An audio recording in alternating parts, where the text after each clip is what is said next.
జాతీయ ఇంధన పొదుపు వారోత్సవాల్లో భాగంగా సోమవారం విద్యుత్ అధికారులు మరియు సిబ్బంది విద్యుత్ భవన్ నుంచి కస్తూరిబా కళా పరిషత్ వరకు ర్యాలీ చేయడం జరిగింది. ఈ ర్యాలీని జిల్లా జాయింట్ కలెక్టర్ శ్రీ ఎం వెంకటేశ్వర్లు ఐపీఎస్ జెండా ఊపి ప్రారంభించడం జరిగింది.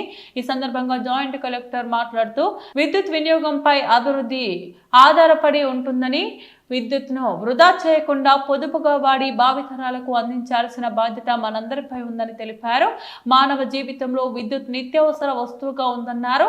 ఇళ్లలో అనవసరంగా విద్యుత్ను ఉపయోగించవద్దని, లైట్స్ ఫ్యాన్స్ అవసరమైనప్పుడే వాడాలని, ఆఫీసులలో కూడా ఉద్యోగస్తులు ఆఫీస్ నుంచి ఇంటికి వెళ్లేటప్పుడు లైట్స్ ఫ్యాన్స్ ఆఫ్ చేయాలని తెలిపారు. విద్యుత్ వినియోగం పెరగడంతో ప్రకృతి సహజ సిద్ధంగా లభించే బొగ్గు, నీరు ఉత్పత్తి చేయడంలో తగ్గిపోయిందన్నారు ఆయన. అందుకే ఆదా చేసి భావితరాలకు అందించేలా సోలార్, విండ్ ద్వారా ఉత్పత్తి అయ్యే విద్యుత్ పై దృష్టి పెట్టాలన్నారు. ఈ వారోత్సవాల్లో విద్యుత్ పొదుపుపై అధికారులు మరియు సిబ్బంది వినియోగదారులకు అవగాహన కల్పించాలన్నారు.